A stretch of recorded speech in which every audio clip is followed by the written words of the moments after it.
उस रात बंद कमरे में अंधेरा था, लेकिन सांसों की गर्मी ने माहौल को सुलगा रखा था। जब डॉक्टर आर्यन ने सुहानी को अपनी बाहों में जकड़ा, तो नफरत और मोहब्बत के बीच की लकीर मिट गई, उसकी मर्दानगी का नशा और सुहानी की कांपती हुई सांसें।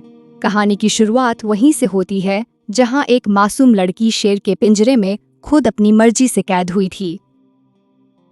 सिटी केयर हॉस्पिटल के इमरजेंसी वार्ड के एक बेड के पास डॉक्टर आर्यन खड़ा था। उसके चेहरे पर गुस्सा और परेशानी साफ दिख रही थी।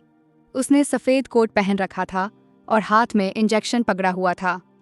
वह सामने लेटी लड़की सुहानी को घूर रहा था, जो पिछले एक हफ्ते से अस्पताल में अलग अलग बहाने बनाकर भर्ती हुई थी। कभी पेट दर्द, कभी सर में तेज दर्द, लेकिन टेस्ट रिपोर्ट हमेशा साफ आती थी। डॉक्टर आर्यन अपनी काबिलियत और सिद्धांतों के लिए पूरे अस्पताल में मशहूर था। वो इस नाटक को समझ चुका था। उसने इंजेक्शन की सुई को हवा में झटका और सख्त आवाज में सुहानी के बाजू को पकड़ते हुए कहा, बाजू सीधा करो वरना मैं यहीं छोड़कर चला जाऊंगा। सुहानी का चेहरा पीला पड़ चुका था और वो डरी हुई आंखों के साथ सिकुड़ी हुई लेटी थी। उसने कांपते हाथ से बाजू आगे किया। जैसे ही सुई की नोक ने उसकी त्वचा को छुआ, वो जोर से चीखी, दर्द हो रहा है। डॉक्टर आर्यन ने गुस्से से उसे देखा और तंजिया मुस्कुराते हुए बोला, अभी तो सिर्फ सुई चुभी है और चिल्ला रही हो। कल जब पति करीब आएगा तो कैसे संभालोगी? आजकल के मर्द तो बिल्कुल लिहाज नहीं करते, और तुम जैसी नखरेबाज और सड़क छाप लड़की को कोई शरीफ आदमी अपनाएगा भी नहीं। डॉक्टर आर्यन की बात सुनकर पहली बार सुहानी का चेहरा शर्म और गुस्से से लाल हो गया। उसकी आंखों में आंसू आ गए, लेकिन आर्यन को उस पर जरा भी दया नहीं आई। वह तुरंत बात संभालते हुए बोली, आपका क्या मतलब है? कहना क्या चाहते हैं? क्या आपको मेरी बीमारी नाटक लग रही है? मुझे तो लगता है कि शायद आपने डिग्री ही नकली ली है। अगर आप असली डॉक्टर होते तो मुझे ये कभी ना कहते। आप इंजेक्शन भी इतनी जोर से लगाते हैं जैसे मुझे कोई मासूम लड़की नहीं बल्कि जानवर समझ रहे हो। कहीं आप जानवरों के डॉक्टर तो नहीं हैं? जानवरों के अस्पताल में नौकरी नहीं मिली तो यहाँ मासूम इंसानों को तकलीफ देने आए हैं। तभी तो आपके इलाज से मुझे कोई फायदा नहीं हुआ। सुहानी ने चेहरे पर मासूमियत सजाकर कहा, तो डॉक्टर आर्यन का गुस्सा भड़क गया। आर्यन बोला, चुप, बिल्कुल चुप।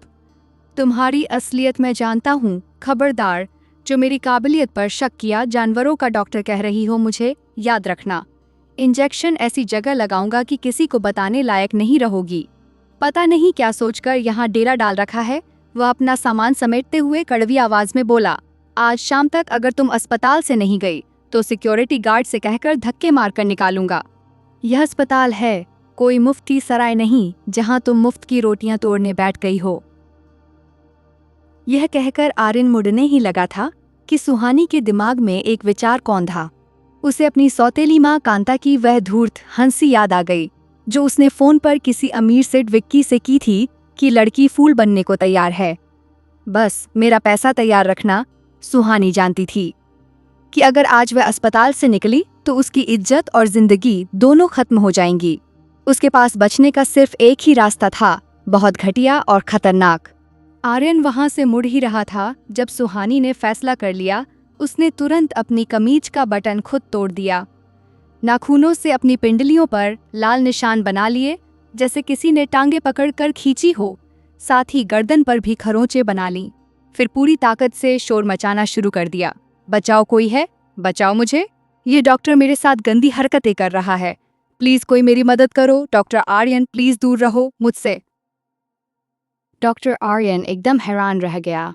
वो उसके पास आया और कंधे से पकड़कर झंझोड़ने लगा, लेकिन अगले ही पल सुहानी ने उसे अपनी टांगों से खींचकर अपने ऊपर गिरा लिया, ऐसे कि लगे जैसे आर्यन सच में गलत काम कर रहा हो। उसकी चीख से पूरे वार्ड में सन्नाटा छा गया। आर्यन के पैर वहीं जम गए। सुहानी बिस्तर से नीचे गिरी और रोते हुए चीखी, डॉक्टर आर्यन इंजेक्शन लगाने के बहाने मेरी पीठ पर इंजेक्शन की जगह उंगली घुसा रहे थे। ये बदतमीज हैं, शैतानी इरादे रखते हैं, तो मुझे बचाओ। पल भर में वहां लोगों की भीड़ जमा हो गई थी। नर्सें, वार्ड बॉय और मरीजों के रिश्तेदार सब ने आर्यन को घेर लिया। आर्यन का चेहरा गुस्से और अविश्वास से सफेद पड़ गया। झूठ बोल रही है ये लड़की, मैंने इसे हाथ भी नहीं लगाया। लेकिन भावुक भीड़ कहाँ सुनती है। एक बुजुर्ग ने आर्यन का कॉलर पकड़ लिया। भीड़ का गुस्सा बढ़ता जा रहा था और मारपीट की नौबत आ गई। लोग जिद पर अड़े हुए थे कि पुलिस केस होगा, इस लड़की से अभी और इसी वक्त शादी करो, वरना हम तुम्हारा मेडिकल लाइसेंस तो क्या, जिंदगी भी बर्बाद कर देंगे। आर्यन को लगा जैसे वह किसी बुरे सपने में है।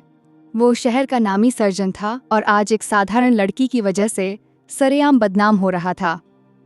आर्यन के पास इज्जत ही तो थी जो उसने बड़ी मुश्किल से कमाई थी। आर्यन बेबस हो चुका था। ठीक है, उसने दांत पीस कर कहा, अगर तुम सब यही चाहते हो तो मैं शादी करूंगा। इमरजेंसी वार्ड के उसी कोने में शादी संपन्न हुई लेकिन उसके लहजे की सख्ती साफ बता रही थी कि वह कितने गुस्से में है। शादी के तुरंत बाद आर्यन ने सुहानी का हाथ इतनी सख्ती से पकड़ा कि लगा कलाई टूट जाएगी। चलो मेरे साथ, उसने आदेश दिया और भीड़ को चीरते हुए उसे बाहर पार्किंग में ले आया। बारिश जोरों से हो रही थी। आर्यन ने सुहानी को कार की आगे वाली सीट पर धकेला और खुद ड्राइविंग सीट पर बैठकर टायरों की चीख के साथ कार सड़क पर दौड़ा दी। पूरे रास्ते कार में मौत जैसा सन्नाटा था। सुहानी डर से कोने में सिकुड़ी हुई बैठी थी और चुपके से आर्यन को देख रही थी। उसके जबड़े भिंचे हुए थे और माथे की नस से उभरी हुई थी। सुहानी को पहली बार लगा कि उसने शेर के मुंह में हाथ डाल दिया है, लेकिन फिर सौतेली माँ का चेहरा याद आया तो सोचा कि शेर का गुस्सा गिद्ध की नोच खसोट से बेहतर है। आधे घंटे के बाद कार एक अच्छे इलाके के सुंदर लेकिन सुनसान घर के पोर्च में रुकी। आर्यन कार से उतरा, सुहानी वाला दरवाजा खोला और बाजू पकड़कर बाहर खींचा। अंदर चलो, उसकी आवाज ठंडी और सख्त थी। सुहानी बारिश में भीगती हुई उसके पीछे घिसती गई तो घर अंदर से बहुत साफ सुथरा और आधुनिक था। आर्यन उसे सीधे अपने बेडरूम में ले गया और अंदर धकेल कर दरवाज़ा बंद कर दिया। सुहानी के कपड़े बारिश से गीले थे और वो ठंड से कांप रही थी, लेकिन आर्यन को उसकी हालत पर दया नहीं आई। वो धीरे धीरे उसके पास आया। सुहानी डर से पीछे हटती गई, यहाँ तक कि उसकी कमर दीवार से लग गई। आर्यन ने एक हाथ दीवार पर रखकर रास्ता रोका और दूसरे हाथ से उसका चेहरा ऊपर किया। तुमने क्या सोचा था? तुम पूरे अस्पताल के सामने तमाशा लगाओगी, मेरी इज्जत उछालोगी और मैं तुम्हें फूलों का हार पहनाऊंगा? सुहानी की जीभ तालू से चिपक गई। आर्यन ने अचानक उसका बाजू छोड़ा और झटके से बेड पर फेंक दिया। सुहानी संभली भी नहीं थी कि आर्यन ने झुककर ट्राउजर के ऊपर से ही सुहानी की टांग पर इतनी जोर से चुटकी काटी कि उसकी चीख निकल गई। दर्द की लहर पूरे शरीर में फैल गई। आर्यन सीधा हुआ और उंगली उठाकर धमकाते हुए बोला, ये दर्द याद रखना, क्योंकि अब तुम्हारी असली सजा शुरू होती है। मैं तुम्हें ऐसी जिंदगी दूंगा कि मौत की भीख मांगोगी, लेकिन मौत नहीं मिलेगी। तुम जैसी लड़कियों को मैं अच्छे से जानता हूँ। तुम अस्पताल में इसलिए आई थी कि किसी अमीर डॉक्टर को फंसाकर उसे अपने इशारों पर नचाओगी, लेकिन मुबारक हो, तुम्हारा पाला डॉक्टर आर्यन से पड़ा है। अस्पताल में जो तुमने मेरे साथ किया, जबरदस्ती मेरी जिंदगी में घुस गई हो। तुमने अभी मेरा गुस्सा देखा ही नहीं है।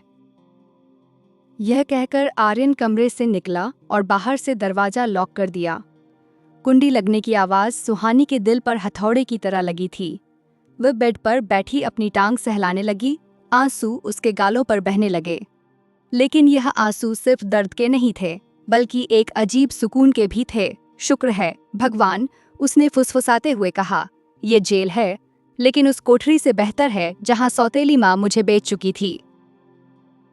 बिना वजह सड़कों पर कार दौड़ाने के बाद रात पता नहीं कितनी हो चुकी थी।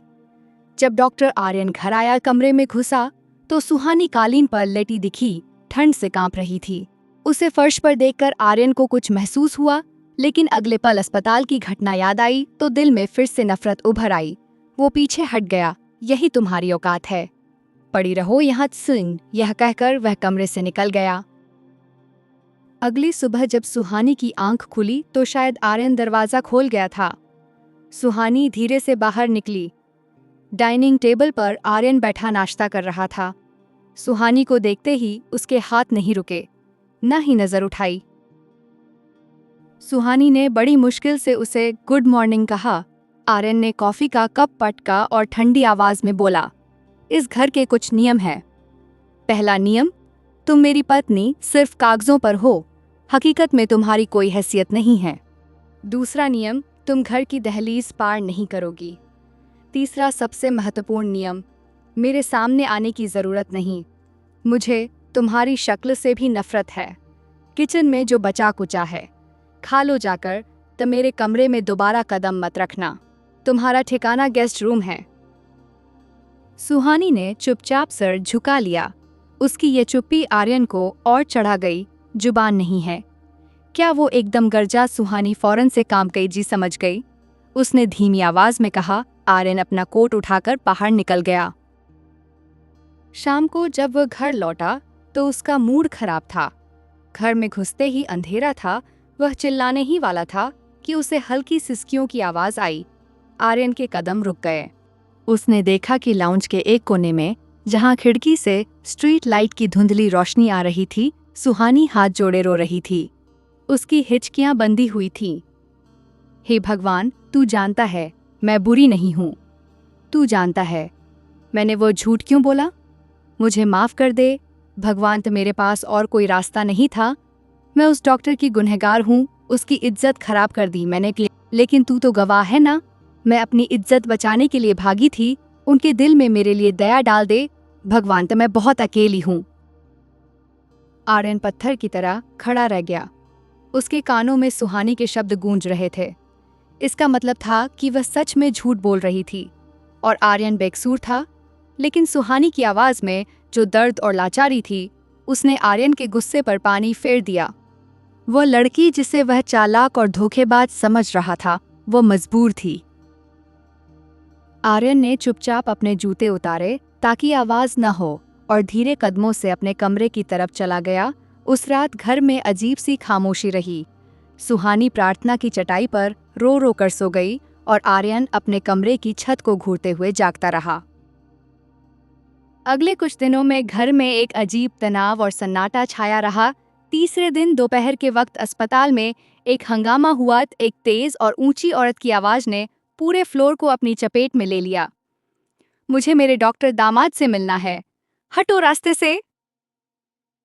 दरवाजा धड़ाम से खुला और एक मोटी तगड़ी औरत, सुहानी की सौतेली माँ कांता, अंदर घुसी। तय आर्यन अपनी कुर्सी से खड़ा हो गया। यह क्या बदतमीजी है। कांता ने अपने दुपट्टे को ठीक करते हुए कहा, अरे मैं तुम्हारी सास हूँ। कांता, तुमने मेरी मासूम बच्ची को अगवा किया। सुहानी मेरी बेटी है, उस पर मेरा हक है। उसका सौदा मतलब रिश्ता मैंने कहीं और तय किया था। तुमने बीच में टांग अड़ा दी। अब या तो लड़की मुझे सौंपो या फिर पैसे दो, तो वरना पुलिस बुलाऊंगी कि तुमने मेरी बेटी को किडनैप किया है। आर्यन के दिमाग में विस्फोट हुआ। उसे सुहानी की वह सिसकियां और दुआ याद आ गई। अब उसे यकीन हो गया कि सुहानी ने जो नाटक किया था वो इस औरत के चंगुल से बचने के लिए किया था। निकल जाओ यहाँ से, आर्यन ने गरज कर कहा। तुम्हें एक पैसा नहीं मिलेगा, और अगर तुमने दोबारा इस अस्पताल या मेरे घर का रुख किया तो मैं पुलिस को तुम्हारे उस सौदे के बारे में सब कुछ बता दूंगा जो तुम कर रही थी। इंसान की तस्करी का केस बनेगा। आर्यन का ये दांव काम कर गया और कांता वहां से भाग गई। उस शाम आर्यन जब घर पहुंचा तो उसने सुहानी को बताया कि उसने कांता को भगा दिया है। आर्यन की आवाज में एक अजीब नरमी थी। मुझे सच क्यों नहीं बताया तुमने? क्यों सहती रही मेरी बदतमीजी? सुहानी ने झुकी नजरों से कहा। आप यकीन नहीं करते। आर्यन एकदम खामोश हो गया। उसी रात मौसम ने करवट ली और तेज आंधी के साथ बारिश शुरू हो गई। आर्यन को तेज बुखार ने जकड़ लिया। आधी रात के करीब सुहानी को आर्यन के कमरे से गिरने की आवाज आई। वो दौड़ कर गई। आर्यन फर्श पर पड़ा कांप रहा था। डॉक्टर साहब, आपको तो बहुत तेज बुखार है, सुहानी ने चिंता से कहा और उसे सहारा देकर बड़ी मुश्किल से बेड पर लिटाया। आर्यन नीम बेहोशी में था। सुहानी ने सारी रात उसके सिरहाने बैठकर ठंडी पट्टियां रखीं। रात का पता नहीं कौन सा पहर था जब पट्टियां रखने के बाद वह खुद भी नींद में चली गई। होश तब आया जब उसे अपने शरीर पर हाथ रेंगता हुआ महसूस हुआ। आर्यन का हाथ अब उसके शरीर पर घूम रहा था। वो शर्म से लाल हो गई, हड़बड़ाकर बोली, आप ये क्या कर रहे हैं? लेकिन आर्यन अब नींद में ही अपना हाथ उसकी टांगों पर फेरने लगा। फिर बड़बड़ा कर बोला, मुझे सुकून चाहिए, ते मेरी तकलीफ कम करो, प्लीज मुझे सुकून दो। वो अपना चेहरा उसके कान के करीब लेकर उसके शब्द सुनने लगी। तभी आर्यन ने उसे कमर से पकड़कर अपने बेहद करीब कर लिया। वो अब बड़बड़ा कर बोला, क्या कर रही हो? तुमने इंजेक्शन लगाने के बहाने गंदी हरकत की है। जानती हो, जब एक पति अपनी पत्नी के साथ ऐसा वैसा करता है तो क्या होता है, और जब मैं तुम्हारे साथ करूंगा तो पता चलेगा। यह कहकर वह उस पर हावी होने लगा। सुहानी बोली, प्लीज आप अभी होश में नहीं हैं, आप ऐसा मत कीजिए। लेकिन आर्यन अब बेकाबू हो चुका था। वो उस पर हावी होता चला गया। उसकी पकड़ में तड़पती सुहानी भी अब लाचार हो चुकी थी और खुद को आर्यन को सौंप चुकी थी। बुखार की हालत में ही वह उसे अपना बना चुका था। डर के मारे सुहानी अगले ही पल उससे अलग हुई और तुरंत बेड से उतरकर नीचे बैठ गई। उसे डर लग रहा था कि अगर सुबह आर्यन को याद आया तो वो उस पर गुस्सा करेगा। सुबह का वक्त हो रहा था जब आर्यन का बुखार उतरा। सूरज की तेज किरणें जब कमरे में आईं तो आर्यन की आंख खुली। उसने करवट ली तो उसका हाथ किसी नरम चीज से टकराया। उसने चौंक कर देखा तो सुहानी उसके बगल में सर रखे बेड पर सो रही थी। आर्यन की नजरें उसके मासूम चेहरे पर जम गईं। सुहानी शायद उसकी हलचल से जाग गई तो उसने हड़बड़ाकर आंखें खोली। आप ठीक हैं? बुखार उतर गया क्या? आर्यन ने उसे नहीं रोका। मैं ठीक हूँ, तुम सारी रात यहीं बैठी रही। सुहानी ने नजरें झुका लीं। जी, वो बुखार बहुत तेज था। मैं आपको अकेला कैसे छोड़ देती? ये साधारण सा वाक्य आर्यन के दिल में उतर गया। शुक्रिया, आर्यन ने धीमी आवाज में कहा।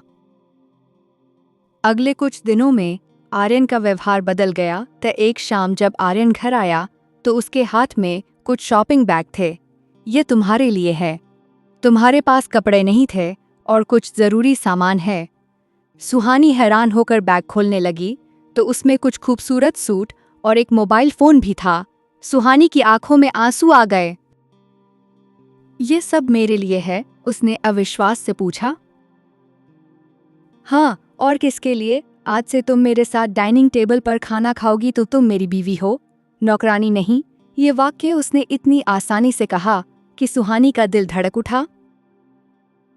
समय बीतता रहा और दोनों के बीच बर्फ पिघलती गई। एक खुशनुमा शाम में आर्यन जल्दी घर आ गया तो उसने कहा, तैयार हो जाओ, हम बाहर जा रहे हैं। सुहानी डर गई। लेकिन डॉक्टर साहब लोग क्या कहेंगे? सब मुझे पहचानते हैं। आर्यन उसके करीब आया और उसे आईने के सामने खड़ा कर दिया। मेरी तरफ देखो, तुम डॉक्टर आर्यन की इज्जत हो और मेरी इज्जत पर उंगली उठाने की हिम्मत इस शहर में किसी को नहीं है। जाओ, तैयार हो जाओ। सुहानी की आंखों से खुशी के आंसू बह निकले। वह आर्यन के साथ शहर के सबसे महंगे रेस्टोरेंट में गई। खाना खाते हुए आर्यन ने कहा, तुम अपना एडमिशन कराओ, मैं तुम्हें पढ़ाऊंगा। सुहानी का दिल चाहा कि वो वहीं आर्यन के कदमों में बैठ जाए। वापसी के सफर में कार में एक खूबसूरत रोमांटिक गाना चल रहा था। उस रोज के बाद वह सोचकर खुश हो रही थी कि शुक्र है उस रात उन दोनों के बीच जो कुछ हुआ था उसके बारे में आर्यन को कुछ याद नहीं है। लेकिन आज रात जब वह घर लौटे तो आर्यन ने उसे बाजू से खींचकर अपने सामने कर लिया। वो उसका हाथ पकड़कर बोला, उस रात तुमने क्या किया था मेरे साथ? सुहानी घबरा गई। क्या मतलब? आप किस रात की बात कर रहे हैं? आर्यन जानबूझकर चेहरे पर सख्ती लाकर बोला, मैं उसी रात की बात कर रहा हूँ जब मुझे तेज बुखार था। उस रात तुमने मेरे साथ क्या किया था बताओ लड़की, मुझे सब कुछ अच्छे से याद है। सुहानी ना में सर हिलाने लगी। नहीं, ऐसा कुछ भी नहीं हुआ था। मैं कसम उठाकर कहती हूँ, मैंने आपके साथ कुछ भी नहीं किया। आप खुद मेरे करीब आए थे। आपने कहा था मेरी तकलीफ को खत्म करो। यह कहकर आपने पहले मुझे यहाँ हाथ फेरा था और फिर मेरी जांघ पर हाथ रखा था। उसे एहसास हुआ कि वह ज्यादा बोल चुकी है। तुरंत अपने होठों पर हाथ रख लिया। आर्यन हंस पड़ा तो उसे चेहरा मोड़ते देखकर अपनी तरफ करके बोला, हाँ, फिर क्या हुआ था बताओ मुझे। आर्यन ने अचानक अपने होठ उसके माथे पर रख दिए। मैं जानता हूँ, लेकिन उस रात बुखार में पता नहीं मुझे क्या हो गया। मुझे सच में एक पत्नी की उस वक्त बहुत ज़रूरत थी। क्या तुम एक बार फिर मुझे उन हसीन पलों से परिचित कराओगी? शर्म के मारे सुहानी का चेहरा झुक चुका था। वह बोली, मैं आपकी पत्नी हूँ, आपका जो दिल चाहे आप मेरे साथ करिए। लेकिन आर्यन बोला, नहीं, ऐसे नहीं। जब तक तुम्हारी मर्जी शामिल नहीं होगी मैं तुम्हारे करीब नहीं आ सकता। और उस रात के लिए भी सॉरी। सुहानी तुरंत बोली, नहीं, अब सॉरी मत कहें।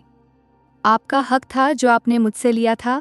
उसे अपनी बाहों में भरकर वह बेड पर ले आया और फिर दोनों ही ढलती रात में एक बार फिर एक दूसरे पर अपनी मोहब्बत लुटाने लगे। सुहानी अब आर्यन से प्यार करने लगी थी। उसे अब यकीन हो चला था कि उसके दुर्भाग्य के दिन खत्म हो चुके हैं। लेकिन किस्मत को शायद उनका ये सुकून पसंद नहीं आया। एक शाम अचानक बाहर से आने वाली पुलिस सायरन की आवाज़ और दरवाजे पर जोरदार दस्तक ने माहौल को बिगाड़ दिया।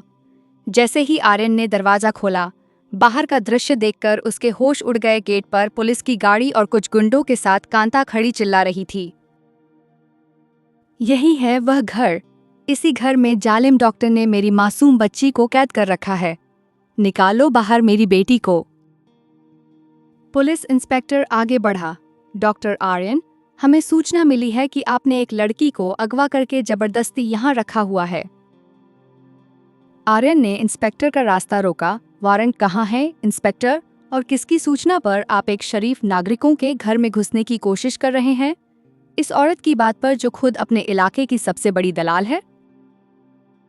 कांता चिल्लाई, सुहानी, ओ सुहानी, बाहर आ मेरी बच्ची, देख मैं तुझे लेने आई हूँ। सुहानी डर के मारे कांप रही थी। आर्यन ने मुड़कर देखा और सुहानी की तरफ हाथ बढ़ाया। सुहानी, बाहर आओ। सुहानी ने डरी हुई नजरों से आर्यन को देखा। आर्यन की आंखों में ऐसा विश्वास था जिसने सुहानी को चुंबक की तरह खींचा तो वह दरवाजे तक आ गई। कांता ने सुहानी का बाजू पकड़कर खींचना चाहा, लेकिन अगले ही पल आर्यन ने कांता की कलाई को जकड़ लिया और सुहानी को खींचकर अपने पास कर लिया। खबरदार अगर इसे दोबारा हाथ लगाने की कोशिश की। आर्यन ने भीड़ की तरफ देखकर ऊंची आवाज में बोला, यह लड़की कोई अगवा कैदी नहीं है, ये मेरी बीवी है, मिसेस सुहानी। आर्यन, और इसकी मर्जी के बिना इस दुनिया की कोई ताकत इसे यहाँ से नहीं ले जा सकती। इंस्पेक्टर ने सुहानी से पूछा, बेटी सच बताओ, क्या ये तुम्हें जबरदस्ती लाए थे? सुहानी ने एक गहरी सांस ली और आर्यन का हाथ मजबूती से थाम लिया। यह मेरे पति है, मैं अपनी मर्जी से इनके साथ हूँ। और यह औरत, उसने कांता की तरफ उंगली उठाई, यह मेरी सौतेली माँ है जो मुझे बेचना चाहती थी।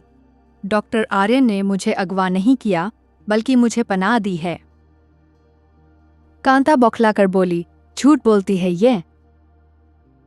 आर्यन ने तंजिया मुस्कुराकर अपनी जेब से एक फोल्डर निकाला। गिरफ्तार तो अब तुम होगी कांता।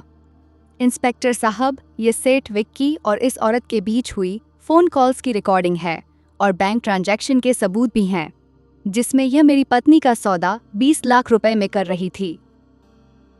सबूत इतने पक्के थे कि इनकार की गुंजाइश नहीं थी। पुलिस ने कांता को हथकड़ी लगा दी और उसे घसीटते हुए ले गई। आर्यन ने गेट बंद किया तो सुहानी वहीं पोर्च में खड़ी खड़ी फूट फूट कर रो पड़ी। यह आंसू उसके डर के खत्म होने का ऐलान थे। आर्यन उसे अंदर लाया और पानी पिलाया। मैंने तुमसे कहा था ना कि तुम डॉक्टर आर्यन की इज्जत हो। सुहानी ने पूछा, आपने मेरे लिए इतना कुछ किया? आर्यन ने मुस्कुराकर उसके आंसू पोंछे। मैं एक डॉक्टर हूँ सुहानी, जांच करना मेरा काम है। जब तुमने उस रात दुआ मांगी थी ना, मैं उसी वक्त समझ गया था कि मामला कुछ और ही है। कमरे में सुकून हो गया था। आर्यन ने फर्स्ट एड बॉक्स निकाला और सुहानी की कलाई पर दवा लगाने लगा। फिर वह फर्श पर घुटनों के बल बैठ गया। सुहानी, मैं आज तुमसे माफ़ी मांगना चाहता हूँ। अस्पताल में मैंने तुम्हें जो शब्द कहे थे, और फिर शादी की पहली रात मैंने तुम्हारे साथ जिस तरह व्यवहार किया, मैं उस दर्द के लिए शर्मिंदा हूँ। मैंने तुम्हारी मासूमियत को धोखा समझा। क्या तुम मुझे उस जुल्म के लिए माफ़ कर दोगी? सुहानी की आंखों से आंसू बहकर आर्यन के हाथों पर गिरने लगे। उसने झुककर आर्यन के माथे को चूम लिया। आर्यन, जिस दिन आपने मुझे अपनी इज्जत कहा था, मैंने उसी दिन सब कुछ भुला दिया था। मुझे आपसे कोई शिकायत नहीं। आर्यन ने मुस्कुराकर सुहानी के हाथों को चूम लिया। तो फिर आज से इस घर में कोई कैदी नहीं है। आज से हम दोनों बराबर के जीवन साथी हैं।